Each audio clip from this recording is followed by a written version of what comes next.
There he is. What's going on? Hey. Y'all didn't have enough of me the first time. I will say this is like the quickest turnaround for a return guest we've ever had. Have we even had a return guest? You might be the first. You might be. You might be. I'm flattered. Yeah. Very flattered. Yeah. Yeah, well, we are too.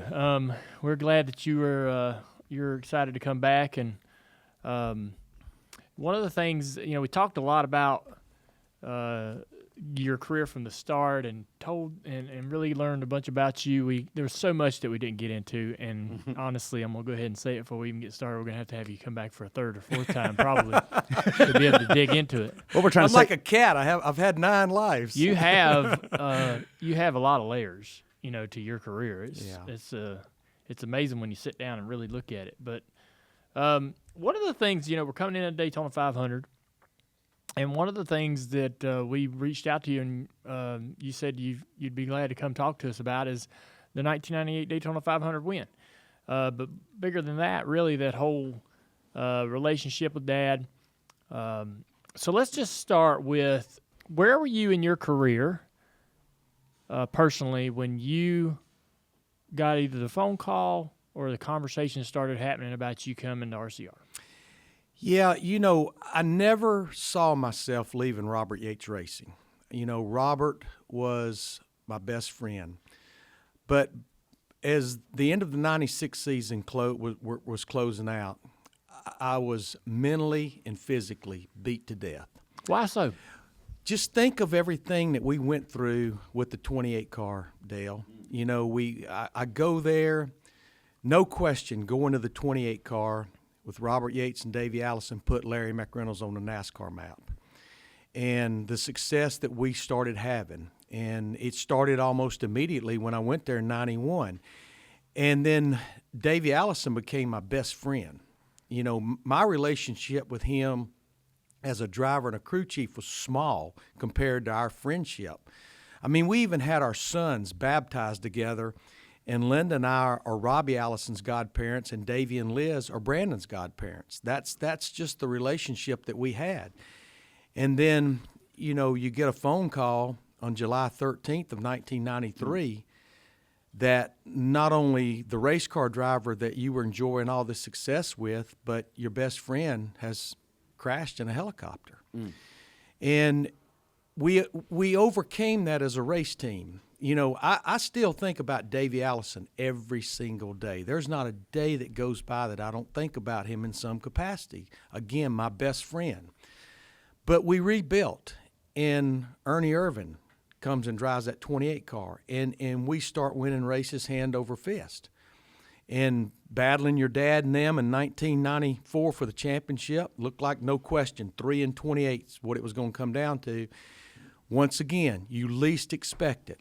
A practice on a Saturday morning at Michigan, just a practice, and you blow a right front tire, and the driver that you have rebuilt with again, not only maybe his career is over, but at that point we didn't know if he was even going to survive this crash. should have died. No question. So he comes back in 96, but the other thing that happened, Robert started the second team in 96. And one of my biggest faults is I don't know how to say, no, I can't do that. And Robert came to me as 95 was closing out and said, you're still going to be the crew chief for the 28 car, but I need you to oversee and put this 88 team together. And I need you to be the glue that keeps them together. I guess that's another way of saying competition director. Yeah. And we had a lot of success in 96. Ernie Irving comes back. We win a couple of races. Dale Jarrett jumps out there and wins the Busch Clash and the Daytona 500 the first weekend as a brand-new race team. The success was off the chart. But I felt all the time like trying to make those two teams work together like Robert wanted them. I felt like a guy that had 2 extension cords that just wouldn't quite reach, and I had to hold them together all the time, plus be the crew chief of the 28 car. I just mentally, physically just spent. And so how did the conversation begin with Richard or Dad? The weirdest thing on earth. I think Gary Nelson, who was the series director then, longtime crew chief, and he works in the Rolex series now. He almost kind of sensed something was going on with me. Gary was in that garage here, and he talked to crew chiefs, and I think he kind of sensed something going on with me. And, of course, Andy Petrie had left the 3-car at the end of 95 to go do his own deal, and they kind of had an interim crew chief or crew chiefs for the 3 in 96. It was between David Smith and Bobby Hutchins. Mm-hmm. We were at Rockingham, 3 or 4 races from the end of the 96 season. And Gary come wandering by on Saturday afternoon about the time the garage was closing. He said, "What's up with you?" And I said, "I don't know, Gary. I'm just wore out, mentally and physically." He said, "What are you going to do next year?" And I said, "Well, I'm assuming I'm going to stay right where I'm at. I'm not really looking for anything." He said, "There's a team out here that's really interested in you." I said, "Who is that?" He said, he said, "I don't need to get involved in this stuff." I said, whoa. Because he's working for NASCAR. Yeah, you've already thrown this out there. Yeah. He said, "Well, I know that 3 bunch would love to have you come over there." And I don't remember who actually reached out to me first. I want to say it may have been Bobby Hutchins that talked to me. And I remember going to Richard's Motorhome in Atlanta the last race of the year, and we met about midway through Saturday. And then we all were on the same plane going to Japan. The whole 3 team, the whole Robert Yates. And Linda and I were sitting up in first class, and the 3 team was rotating, coming up there and talking to me. You going to come over and work with us next year? And then your dad started working on me. And I remember when we were in Japan, I'm down talking to Ernie about the run we just made, and your dad comes by and spins me around and said, "You gonna take this damn deal or not?" It's like, I don't know. We gotta wait till we get through what we're doing right now. So he was pretty persistent about this deal. Was the Yates bunch aware of this at this point? I don't know that they were. Your dad was probably a little more subtle than that, but he came right over there to the 28 car and kind of waited till I finished my business and spun me around and asked me, said, "You gonna do this damn deal or not?" How do you start a conversation with Robert when you make a decision on what you're gonna do? Yeah, I went and met with Richard. We met over at his condo at the Speedway. It was actually the Friday after Thanksgiving, and we went ahead and said, I never even went to Welcome, North Carolina. Wow. I talked to your dad. Never went to the shop or anything? No, talked to your dad several times, talked to Richard, went and met with him over at his condo the Friday after Thanksgiving, and that's when we put all this together. And I went in and talked to Robert on Monday, and it was tough, because Robert Yates was a close friend of mine. Just a great guy. And I laid it all out almost just like I just laid it to you. I'm just mentally and physically wore out. I just need a clean start, just a fresh start. What was it? Okay, so that's interesting to me. Like, you're a crew chief, and crew chiefs are particular about their workplace and how things are laid out, and you hadn't even seen it, and you took the job. So your impressions when you walk into the shop at Welcome, had you have any idea what it was going to look like structurally, how it was laid out? Were you, because you're coming from, I guess this is interesting to me because I'm at DEI, and just like anyone else in the garage, we all think, man, I just want to look inside HMS one day. I just want to go in there once and just see what they're doing. And you think this is all kinds of cool, awesome stuff's happening there. Streets of gold. You go in there, it's the same cars, same type of people, same parts and pieces. It's just a different culture. Yeah. Right? And that's what you kind of learn is like the Hendrick way is what really makes them successful. But, man, forever you just wanted to look behind the curtain. I don't think it was quite the same scenario for you. You're in a pretty good place with Yates. They've got an amazing program. But when you see the shop and the culture and all that, what was your impression? After a few days, it was a little bit overwhelming. In what way? Just different culture. I remember the first day I was there. Well, first when I walked in there, and I looked on a wall over by the men's room, and there was a time clock on the wall. And I was, what the hell's a time clock? I've never seen a time clock in a race shop before. And sure enough, about 4:30 that first day there, man, they mow over you if you were standing near that time clock. They gone. So it's a little bit hard for me because at Robert Yates, we didn't have time clocks. We didn't even have set hours. We worked from till to Kent. And it just, everything, and I'm not saying it was bad. I'm not saying it was good. I'm just saying it was very, very different. You know, just the whole way you went about things. Even though, you know, my first year there, they had migrated to a second team, the 31 team with Mike Skinner. And that was even very different from Yates. At Yates, when we were at that shop, we were Robert Yates Racing. You know, nobody had different uniforms on, and you might have two 28 cars sitting beside each other and an 88 car sitting beside that. It was one team filled in two cars. But up there, even from the beginning, the 3 car was at the top of the hill, the 31 car was at the bottom of the hill. It was almost like skins and shirts within one organization. And, you know, at Roberts, if we went to the wind tunnel on Wednesday night and we found 15 or 20 pounds of front downforce with a front fender configuration, by God, we went back to Dwell Street and we cut a fender off and got it on there before we loaded that truck to go wherever we were going. Little different culture at Richard Childress Racing.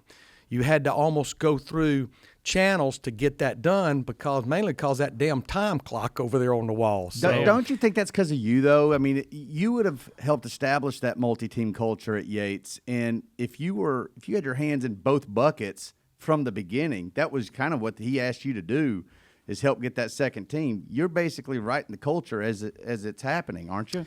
Yeah, but, you know, I just think that the people were very different. You know, Todd Parrott, who was the crew chief that we hired to do the 88, him and I had a lot of the same mentality, and that's whatever it takes. We're not worried about what time we're leaving the shop, and that's kind of how he had acclimated his guys.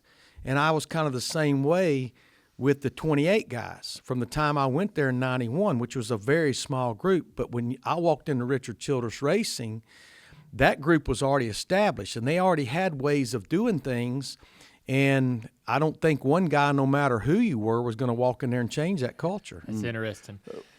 Do you think that did you try to like infuse a little bit of different attitude, or what were you trying to do personally and emotionally to improve things? I trying to do exactly what you just said. You know, guys, we just went to the wind tunnel and we just found 15 pounds of front downforce. Let's get it in this car that we're taking to Charlotte this week or to Darlington or wherever. And that just was not the mentality there. The mentality is, well, this car is done, but we've got this car that we can still get it done on for the next week or the week after. It was a different thinking structure. But back to your point about me never going to the shop, Dale, I look back and was that maybe a little bit of a mistake? Maybe I should have went up there and spent a little bit of time talking to some guys. But all I know is that I was wore out and tired. Mm-hmm. I didn't want to change what I did for a living. And in my book, the greatest race car driver ever to grip a steering wheel on a race car was want me to come to work with him. That's really all I needed was the name above that door. Now, I got to ask, though, if you had gone up to that shop, do you think it would have spooked you, just the differences enough to not go? I probably would have had deeper conversations with Richard about what can we do to get things. I'm not saying I want to come in here and suck the walls clean and start from scratch. You guys have been winning races. It's not like y'all been at the bottom of the barrel. But what can we do to maybe change the culture just a little bit here and kind of take more of a whatever it takes type attitude? Maybe both you guys could answer this. Give me some context behind what your dad's season was like before. Like, why are we switching crew chiefs? What was his 97 like? Well, 96, I think he won a couple of races. Was he struggling? Yeah. Things hadn't really been that great since 91, I think. After. Well, they had pretty good success with Petrie. They did. Won a couple of championships. They were very good with Petrie, and I remember going to that banquet and then learning about Petrie leaving. That was a big. Oh, because he was starting his own team. Yeah, that was disappointing. I think Dad was not entirely in favor with that. Oh, I mean, Petrie was really good. yeah. He won all them races with Harry before he came to RCR, and just Petrie and Dad, they had Petrie really fit that RCR kind of mentality. And so it was like, damn, we found our guy, because Shelmerdine had done it for so long. That's right. Then Shelmerdine sort of, got to the end of his rope, and that deal was, they decided to all go a different way after 92, I think. And now they found Petrie that seemed to be like this was the answer, right? And so I think the guys that they put in there that you mentioned, Hudson, they put David Smith and kind of Bobby kind of doing it together. David was a jackman forever on the team through the late 80s, and Bobby had been there a long time. And I just don't know that they were crew chief material, or they were cut out to handle that much more responsibility and all of the things you deal with. The crew chief job had changed quite a bit, I think you could say, over the decade in that particular time. But it just wasn't working. It just wasn't working. And they were looking for that magic, that magic switch again. Somebody like, they were trying to find the next Petrie or somebody that could come in there. And when they said his name, and I mean, with the success that he had, we thought that they were going to light the world on fire. Yeah, I mean, nobody's expectations were any higher, I don't think, than your dad's and mine. If we can take all the success I'd had at Robert Yates Racing and marry that with Dale Earnhardt, holy smoly, it's not a question about an 8th championship. It's, can we maybe win 9 to 10? Right. Just the expectations, not on other people's part, but Dale and mine, they were off the chart. So, do you remember the first time y'all actually go to work together, whether it's at a test or any kind of thing? What was the first thing y'all did where you got his full attention, and you got your car in front of you, and y'all are going to the racetrack to work on it? Yeah, I mean, the first time we went and tested, which is obviously right up your dad's wheelhouse, was Daytona, in early January of 97. And, we were fast right out of the box, and car drove good. But my first true encounter after I officially had my name on the door as crew chief was your dad came up there, and he came in my office, and because I had talked to him about every day on the phone. I said, when you going to come up here where we can sit down and sort through some stuff? And he said, I'm coming up there Thursday or whatever. So he flew up there in the helicopter and came in my office. And I said, Dale, this was maybe in December. I hadn't been there probably a week. Wow. And he came in my office, and I said, we need to talk about, our testing plan. He said, what the hell are we going to test?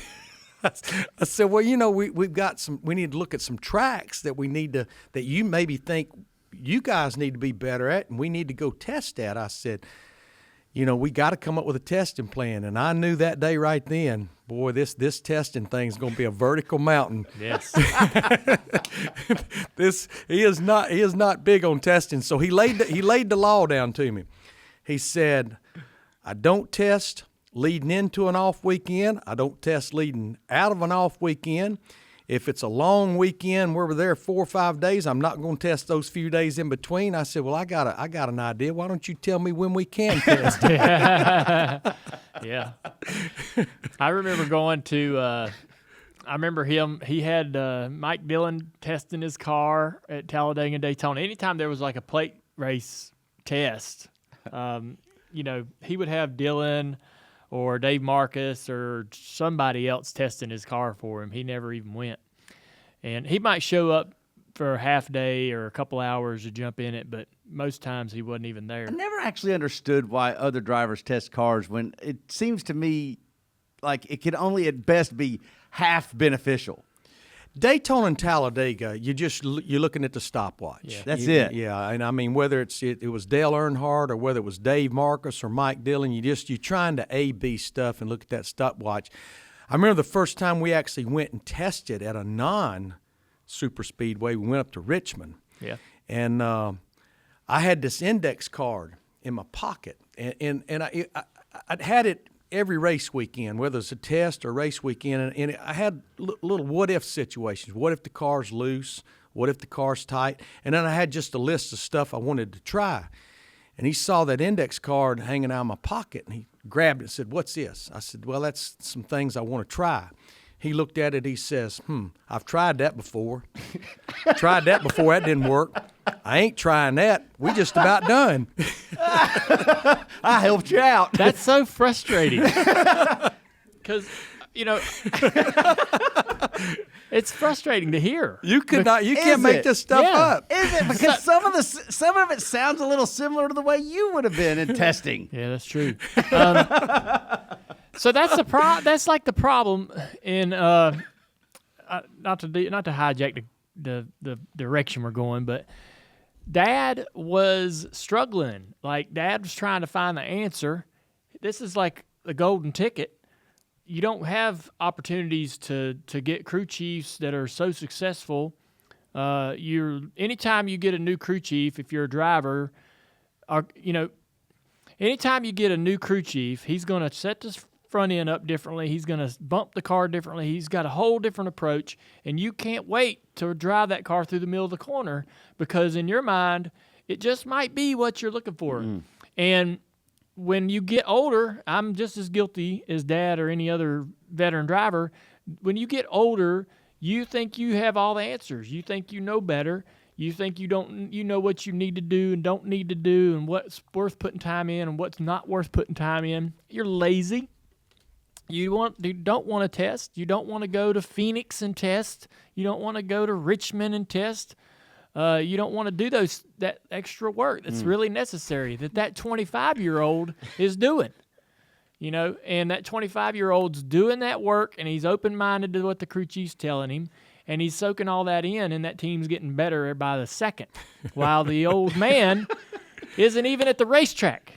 And it's just frustrating, because when this was all going on, I'm Dad's biggest fan. Sure. And I'm privy, I'm privy to this information. I would see, Mike Dillon testing his car, and I would go, why aren't they, even though it's Talladega, you're the man at these places. Why aren't you testing your car?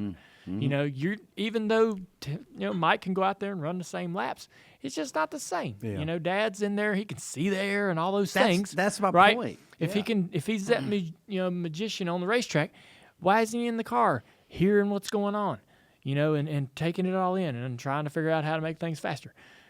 And the fact that he was hard-headed about going with this guy who's got some new answers, got some new ideas, and he's not even open to, just let this guy have the reins. And I'm not saying that because you're here. I really wanted Daddy to win, right? And I haven't started my career yet. I ain't got into just worrying about me. I'm still all on Dad every weekend. Let's go win. What's he going to do? Let's get better. And it's just frustrating to hear. Well, and I'm remembering back to when we had Ernie Irvin on the show, and I remember when Ernie showed up earlier in the 90s, you looked at it as this is somebody that's going to take my dad's throne. Yeah. And so Dale was deeply involved into the success of his dad. I remember you saying that, and so, this matters, these kind of things, these little observations. Mm-hmm.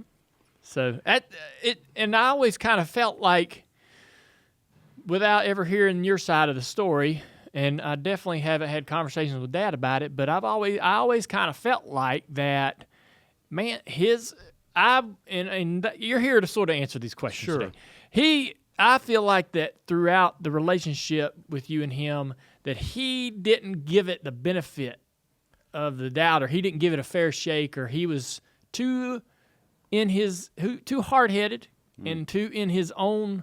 He had his opinion about how things needed to be, and I felt like that was why things didn't result in the successes that y'all had dreamed about. In his defense, Dale, I don't want to get too far out in front of our skis here in our story, but all the time of going with your dad to the racetrack in '97, It didn't matter what track we went to, maybe with the exception of Daytona and Talladega. The phrase he would use to describe the car to me was, "I'm just not comfortable." Right. I was like, I don't know how to fix that, Dale. You got to give me more than I'm not comfortable.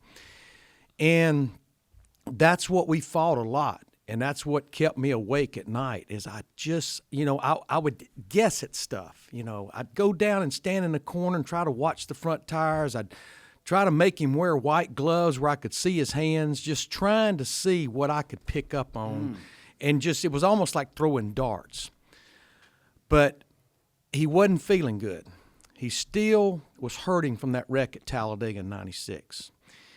And, Richard split him and I up, not quite halfway through '98. And I'm going to spin it all the way to May of 2000. Our two girls went to school together at Cannon, Taylor and Brooke. And, finally, between Teresa, Dr. Branch, and Richard, they finally had him have that surgery. He had that surgery on the back of his neck. Mm-hmm. And the girls had been on a field trip, and it was the Friday of Charlotte when the track was dark. And I went to pick Brooke up, and I had no idea he was sitting over in his pickup truck, but Dale was there to pick Taylor up. Well, I got a call from Linda that said, "We just got a call from Cannon. The bus is running about 2 hours late." So I went, okay, I'm here now. And I just happened to be, daydreaming, and I looked over there, and there was your dad sitting in the pickup truck. And he looked at me, and I looked at him, and he waved me over there. I went over and sat in his truck, and we talked for an hour and a half. And after the conversation, it didn't make me feel any better about the lack of success that him and I had, but it almost brought closure. He looked at me and he said, "Larry, you and I never had a fair shot at our race cars." He said, I told you week in and week out I wasn't comfortable. He says, damn it, I wasn't comfortable. I couldn't feel my race car. And he said, finally, had that surgery, he said, I can feel my race car again. And honestly, I think his performance in 2000 showed that. And that's why I go back to that. It just breaks my heart. Him and I had a great conversation the day the track opened for inspection in 2001 at Daytona. He just had come off running the Rolex race. Man, he had bounce in his step. Mm-hmm. And I told a lot of people, I said, I'm telling you, he's going to be the man this year. He is going to be the man. He is back. He's back to where we all remember Dale Earnhardt. And again, that conversation, I'll always treasure that conversation. Not that it made me feel any better, that I couldn't take the greatest race car driver ever grip a steering wheel and get him to victory lane but one time, but at least gave me a little bit of understanding maybe that the man wasn't lying to me. He wasn't comfortable in that race car. Well, the one thing y'all did deliver to each other was a win in Daytona, and Dad's been looking for a Daytona 500 win for his whole career, right? And I think for the most part, we all, I say we, the family, uncles and brothers and sisters and mama and everybody, was just thinking, well, maybe it ain't to be. You can't have everything. You can be, he had won almost everything, but maybe that's just something that just he ain't gonna get. But y'all got it. Y'all had it. Y'all made it happen. So one of the things I wanted you to do and ask you if you could when you came is to help us sort of go through that process. Y'all had a year together that you were not competitive as you wanted to be, frustrated. So where is you have the whole off season every off season, if you don't have a good year, you go into that off season, you spend all those months physically and mentally sort of turning your attitude around, right? Getting your hopes back up and talking to that driver and talking to that crew chief and getting all the reasons why this year is going to be better. So kind of run us through that. I mean, what was the interaction like leading into 1998 between you and Dad? Where was his attitude? Where was your attitude? How was y'all's communication? Yeah, I mean, we talked quite a bit during the off season, and you know, he even though I think we were down, I don't think either one of us had really lost our confidence. I don't think we'd lost our confidence in each other. You know, so much was said and so much was written about your dad and I not getting along, and that really was untrue. Really? Yeah, we had some spirited conversations, don't get me wrong, but I looked at your dad as my friend. And, you know, even after Richard split us up, you know, your dad and I still had many conversations. You know, I think our personalities were so different. You talked about the relationship that him and Kurt had and him and Andy had. They were similar. They were kind of laid back. They kind of just went with the flow of things, you know. And Larry Mack is the high-strung guy that's on the 9,000 chip nonstop. And it's like Richard told me when he made the decision to swap crew chiefs, which I'm very thankful. You know, he didn't just come in and fire me, which he probably had every right to. He said, "Best thing I can tell you, Larry, you intimidated the damn intimidator. That's all I can tell you." But over the off season, we still had some energy. We still were optimistic. And I think a lot what was giving us a lot of optimism, maybe we were hanging our hat on one thing too many, was this car that was built to go to Speed Weeks in 1998. We built that car during the summer of 1997. That car had been in the wind tunnel and had been to Talladega and tested with Marcus and Mike Dillon, probably been to the wind tunnel 3 or 4 times and been tested at Talladega 2 or 3 times before your dad ever even laid eyes on it. I mean, I remember leaving Michigan in August of 97 and going straight to Detroit. We had that car in the wind tunnel. And wind tunnels were only in Detroit. Detroit, they didn't have them down here. No, Detroit or Atlanta. Yeah. That was your only choice. We almost cut the body off that car after the first trip to the wind tunnel, which I'm very glad we didn't, because it was mysterious. The drag on the car was not that good, but when you yawed the car in the wind tunnel, the drag didn't go up. And that backed up exactly what Marcus told us the first time he tested it. He said he's going to love this car. He said when you go off in the corner and the data backed it up, and you turn the steering wheel, the damn thing don't lose RPM. We don't know why. We couldn't duplicate cars. You know, back then we put quarter panels and fenders on by. That's good right there. Yeah. Nail it. As long as it fits the template, nail it. And when we went to Daytona and tested that thing in January, I can still see that Chester Cat grin the first time he drove it. He said, "This thing's good." How come y'all didn't try to race that car in the end of 97? We only had one other race left, and, of course, that was Talladega. And because that was still back when we ran, you know, the 4th of July race in the summertime. So we only had the one more race, and the car that we had run at Talladega in the spring, we ran second to Mark Martin. And if he'd worked with me a little more, I think when we got to Talladega in the fall, we maybe could have won that race, because the race we ran second to Mark at Talladega in the spring, it was a caution-free race. And we had figured out the 6 had those real aggressive pull-down shocks on. Well, I unloaded at Talladega in the fall with those pull-down shocks on. I don't even know if he got the high gear going down the backstretch. Came in, get them damn things off. Yeah. I said, "Dale, that's what beat us in the spring. I don't care. I can't drive that." Wow. So I remember running those. They were on our Xfinity cars in 98, maybe 99 before they ever got rid of them. But Mike, they would tie down the car. Literally, the rear shock had just as much rebound as you could get in it. So when the car got out on the racetrack, the shocks would compress, and it would hold. The shock would hold the car down, and when the rear tires would leave the ground, the shocks wouldn't come out.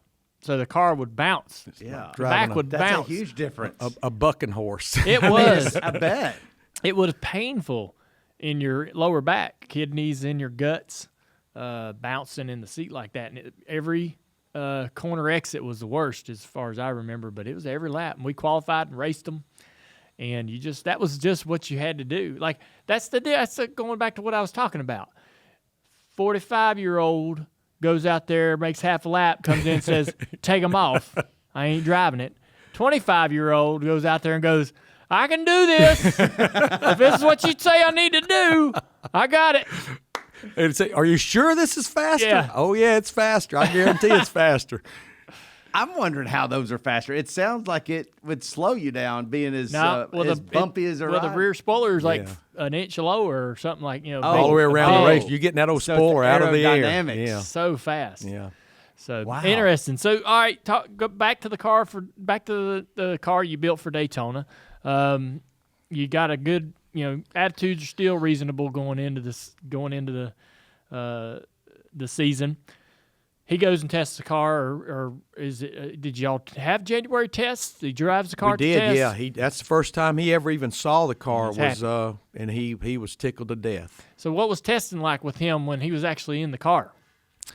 I think at Daytona, because he loved that place, it wasn't bad. And it was kind of a laid back atmosphere. You're trying. We still had our cardboard box full of cow configurations that we'd go through.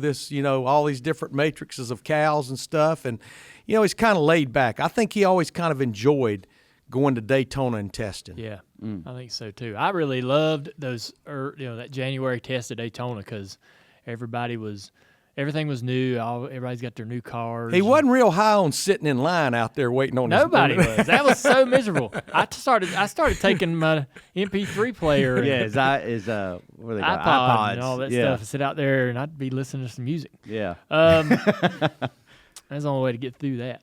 But y'all were optimistic. I mean, we were. He was happy with the car. Did you think you had him? You think this is going to be his best shot?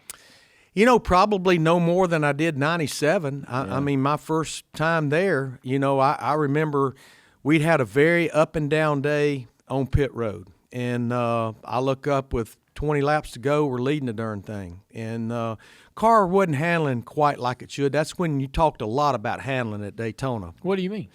Car just would pick that push up coming up off the corner, especially on into a run. When the fuel load would burn off, tires would lose grip. Thing would, especially off of turn 2, it just wanted to pick that push up. But we're sitting there leading the thing with 20 laps to go and fighting with Elliott and Gordon and that bunch, Dale Jarrett, Ernie Irvin. Mm-hmm. And I looked at Richard, I remember, with about 17 or 18 to go, and I said, what do you think? He said, been here way too many times before. With about 11 to go, when that damn thing was barrel rolling down the back straightaway, I totally understood what he was talking about. Yeah. So, I thought we were in a position to win that thing our first time to the racetrack together in 97. So that was the time where he rolled the car, got out, got in the ambulance, got back out of the ambulance, cranked it up, drove it around. When that happened, now people love to, talk about, his fans love to talk about that. What do you think about that? I was lost for words because I'm watching. We all we had was a CBS broadcast on a TV in our pit box. Yeah. I watched the man get out of the car. I had talked to him on the radio. I watched him get in the ambulance. And so I'm walking down pit road to make that turn in the garage area there by the old Goodyear building down near the entrance of pit road. And you know how something will catch your eye and you'll go, no, So I saw this black car go by and I went, can't be. I saw him get out of the car. And then I looked down pit road. He was sitting in the pits, and there wasn't a damn soul around him because everybody went to the garage area. But that was just, he said, I looked out that window, and he said, I looked, and he said, all the tires were up on that thing. And he said, that's when I got back out of that ambulance, and that poor guy was inside. He said, hit that switch, fire that thing up. He said, that thing cranked up. Get the hell out of my race car. That's funny. Yeah. But the thing I love about that, Dale, something I've always prided myself in, regardless if we were winning races or struggling to run in the top 20, hated DNFs. Mm-hmm. Even though 97 was an atrocious year for finding victory lane, by finishing that race right there and not listed as a DNF. We went the entire season and had 0 DNFs that year. That's something I was very proud of. Is that right? Yeah. That is something that I think me and Tony Sr., Tony Jr., we all sort of had that attitude too about no matter what, you need to try to get back out there and finish. And I mean, there's races where you would love to just load the thing up and go home, but as soon as you do, and you see those results, and that you could have got back out there and finished. There's a weird. It's hard to explain to somebody I think that's never went to a race and competed, but there is a massive amount of depression and guilt that you carry with you if you don't finish a race you could have finished. Yeah. So you crash, right? You miss some parts and fenders and the car's junk. You're going to go out there and ride around in the way, a second off the pace or whatever for the rest of the day. Nobody wants to do that. But if you don't do that, right, knowing you could have, it's such an awful feeling, dirty, awful feeling. Yeah. That car really shouldn't have finished that race. Yeah. I mean, that there was more stuff missing off that car, and we were taping and bell wire with bell wire, anything we could do to. And I'm thinking they ain't never gonna let this thing go back out there. And then on my NASCAR scanner, I heard the words 3 car clear to go. Oh, boy. Hey, that's interesting. I'm curious. Even on the years where he wasn't winning the Daytona 500, it seemed like he was winning everything else during speed weeks, right? And I was curious, did he enjoy the shootout or the clash? Did he enjoy the duels? Did he enjoy all those things? I think that man enjoyed practicing at Daytona. Really? Yeah. I mean, he just loved to go out there. And I remember with this particular car, we practiced every day, 3 times a day. And I remember somewhere between Sunday of qualifying and in the dual race, your dad was notorious for leaving that garage area and going out there and being the first in line and then leading a group of cars around there for 20 laps.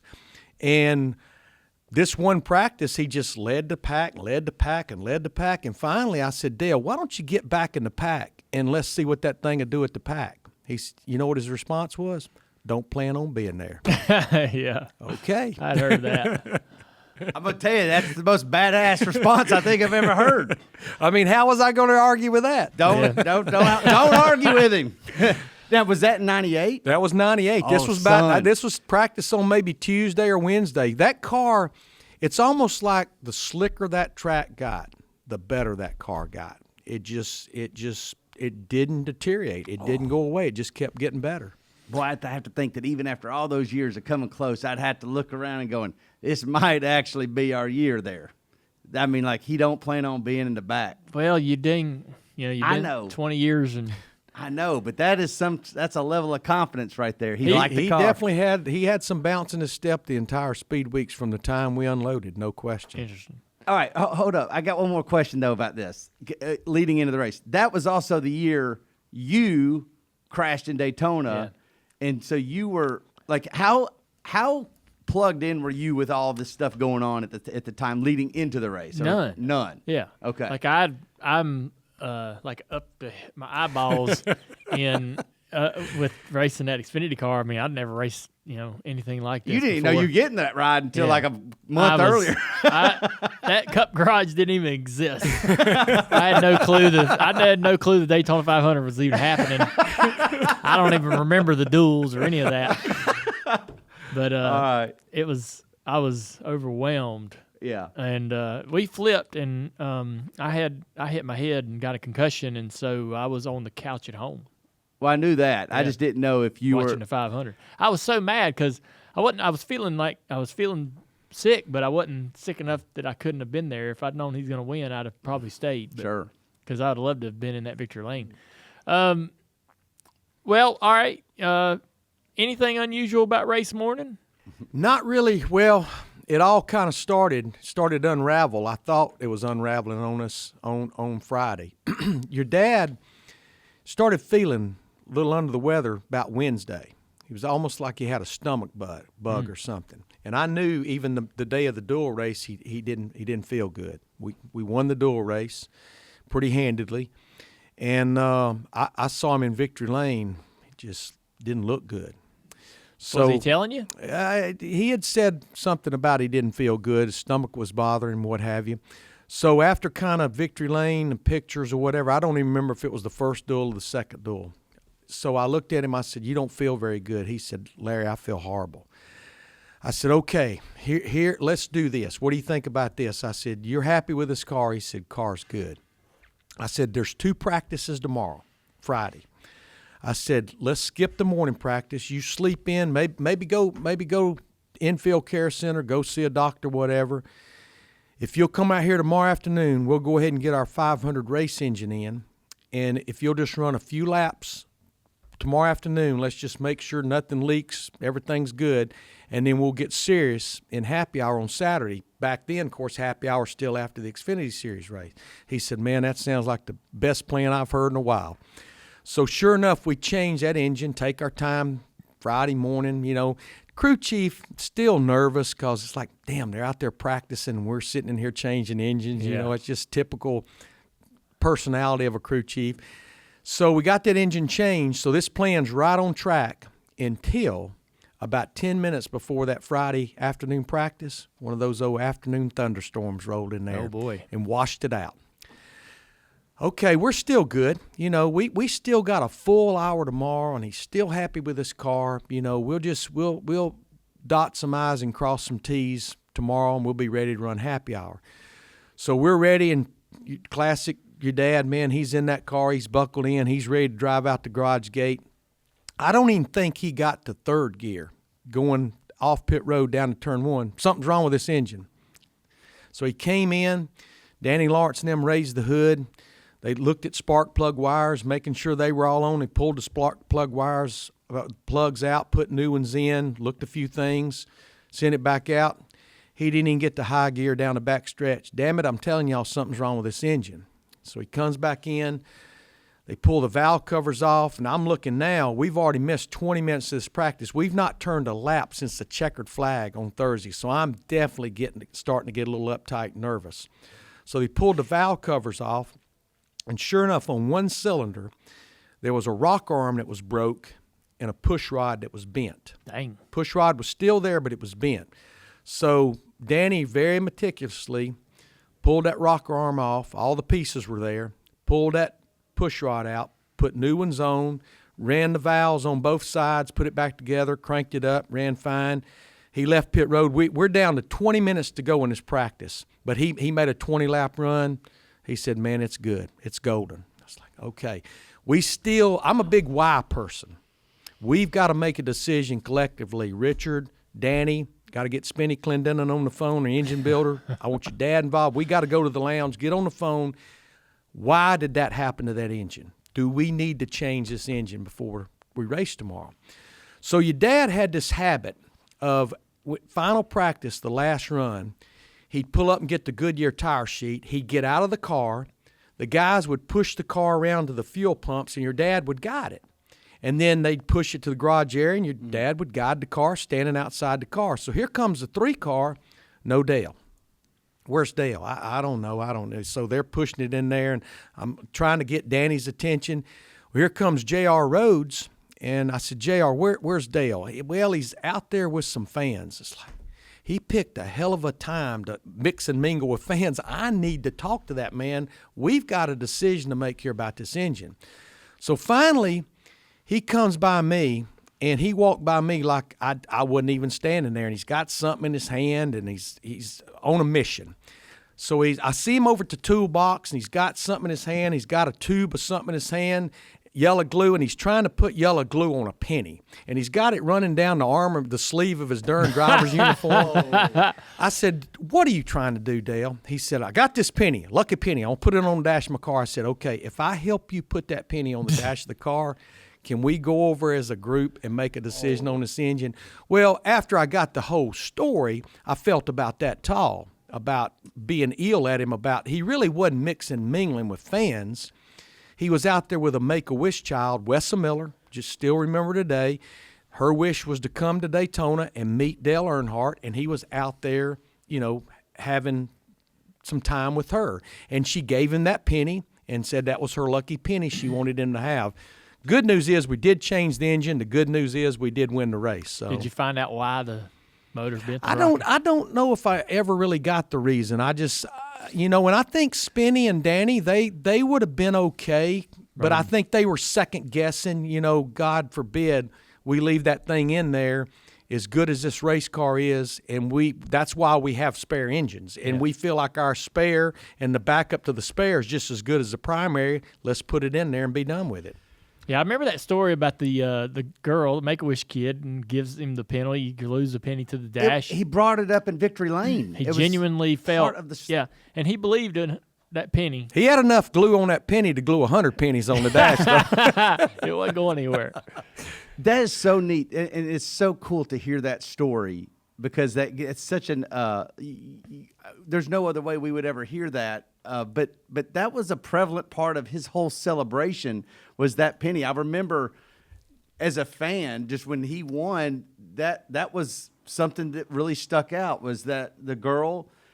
She was handicapped. Yeah. The penny, he brought her into victory lane, and that was the story. And man, to hear you say that, now I'm curious, where were you guys going to start before you changed the engines?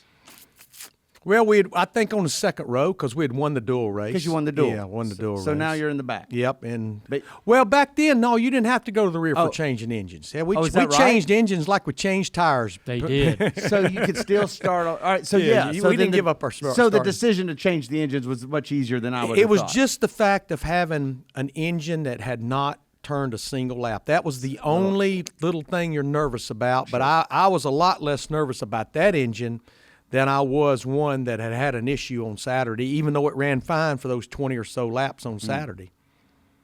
What about the race itself? Like, what do you take away of before you even get to the end? Did things happen in the race that stand out to you today? It was almost as flawless as the whole week was. Pit stops were good, car drove good. I don't know if we made any adjustments on that thing throughout the day, it was minimal. It may have been a little bit of air pressure. It may have been a little bit of wedge or a little bit of track bar here or there. It was just bare minimum. When I went to work at RCR, before we went to Daytona, Richard told me, he said, I just need to pre-warn you about something. As you know, Dale and Bill France Jr. are really tight. And Bill France Jr. has a radio. And every once in a while, it's rare, every once in a while he'll talk to Dale on the radio under caution. Holy so cow. the whole 97 season, I never heard Bill France Jr. I guess there wasn't really a lot to talk to us about in 97. So the last caution comes out, I don't know, 20 or so laps to go, and I call for 2 tires. We come in leading, we leave leading. Everybody else did 2 tires, so it wasn't like we were rolling the dice or anything. Just felt like we didn't need to. I felt like a lot of people was going to go with 2, and I didn't want to put him in the back with 15 or so laps to go. So make the pit stop. We got the lead behind the pace car, waiting on the one to go. And man, I was as uptight. If you'd have thumped me, I'd have probably crumbled. So all of a sudden, on the radio, I hear this voice that says, "Hey, Sunday Money, this is Captain Jack." And I'm thinking, who the hell is Captain Jack? Who is on our radio? And Richard saw me, and he knew I was about to have me a come apart. Captain Jack is about to get cussed out, whoever Captain Jack is. And Richard about tackled me. And he kept pointing to, I went, "Oh, Captain Jack." And he just said, "Hey, Sunday Money, this is Captain Jack. Why don't you go snag that big one today?" And of course, your dad knew who it was. He said 10-4. We're going to do it. So, wow. That's pretty. I was about to, my NASCAR career was about to come to a close right there. Cussing Captain Jack out. So that was the name of the boats. I got it. I don't know if anybody listening has got it. Yeah. Of course not. Especially the guy that's about to come I totally forgot about Bill France Jr. and Captain Jack having a radio. The president of the sport jumping on the radio. Man. And he's about to get cussed out if Richard hadn't stopped me. Oh, my gosh. Who in that race had your most attention there in the last laps as far as who y'all were racing against? 2 Penske cars, Rusty and Jeremy Mayfield. But I'm going to tell you, unless something happened, the confidence I had in Dale Earnhardt when you put a car out on the racetrack especially Daytona and Talladega, I knew unless something weird happened, which had happened many times, as we know, that it was ours to lose. There's just no question that we were not going to get beat. A lot of people look at me today and say, you're our guy. You got the man, the Daytona 500. And I stop them. I go, look, that's a flattering comment. I just happened to be the guy that was his crew chief when he didn't have a flat tire going off in the turn 3 on the lap, didn't hit a seagull on the back straightaway, didn't blow an engine leading the race. I just happened to be the guy when it all finally came together, and none of those things happened to that 3 car. One of the things that always amazed me about is that, on YouTube. Well, I just had to say, like, Go ahead. I know you're humble, but there is the feeling that people have, that feeling that you are the guy. You're the guy that delivered that elusive win that was so important to Dad. He did not want to end his career without something like that. That feeling is legit, like it's real. And I know that he had some great cars, he had some great opportunities, there's some weird things that went on and reasons why he didn't win that race, but that feeling of that you played a big role in helping him succeed and win that race. I mean, it's real, and whether you can play it down all you want, and that's just who you are. But I felt like the weight of the world was lifted off my shoulders. I wanted to ask you, like, that race, the caution comes out, right? There was a wreck on the back straightaway. John Andretti and somebody else spins down the back straightaway, and they throw the yellow. So instead of the traditional biting your nails to the very bitter end off of turn 4 coming to the checkered, who's going to get a run, instead of living through that, y'all are racing back to the yellow, cross the finish line. The race isn't going to get restarted, right? Right. No overtime. Right. So nothing. you have almost this uncharacteristic or unusual lap to let it sink in, right?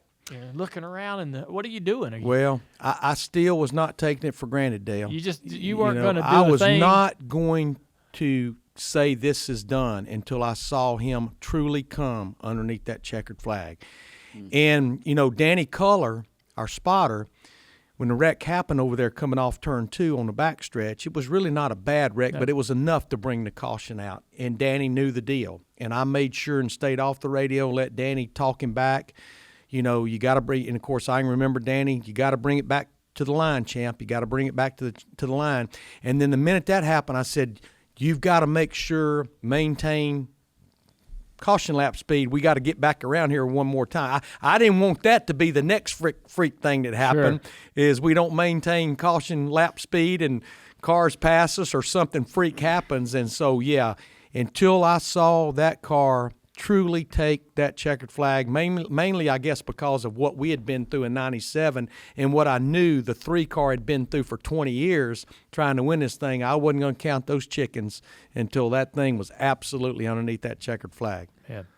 What happened then? It's all a blur. Is it? Yeah.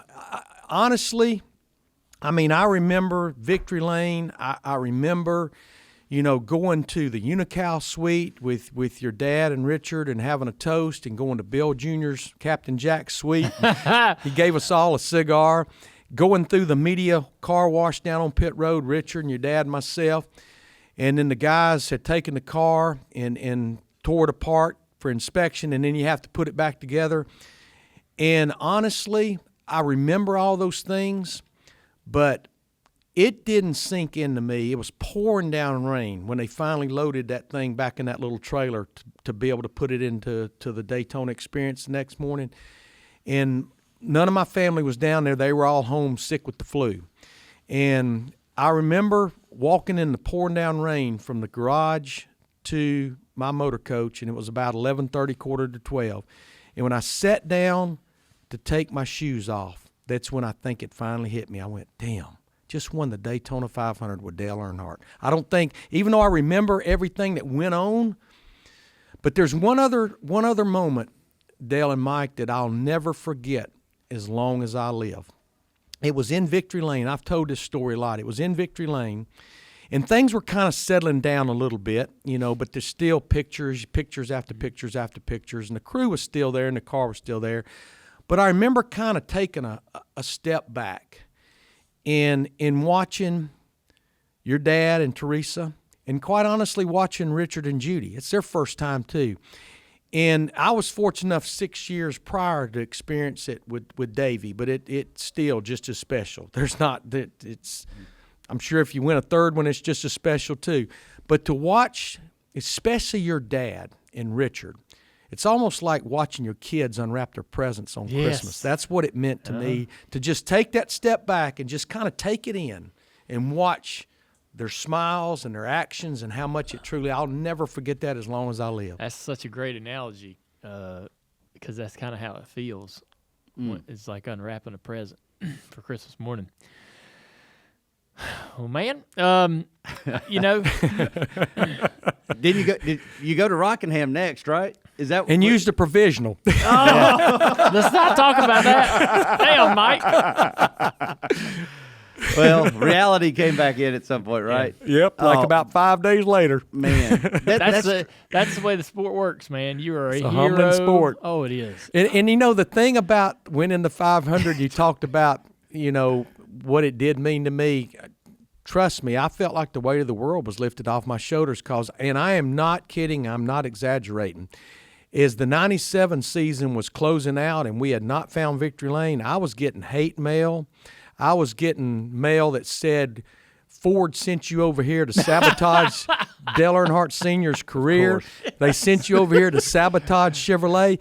So I went through all of that. But trust me, after winning that 500, I probably could have run for president and maybe got a few votes. I bet so. My goodness. Yeah, that's pretty good. I'm good. I think that's the way to end the interview. Well, I mean, listen, Larry, I don't think he's kidding.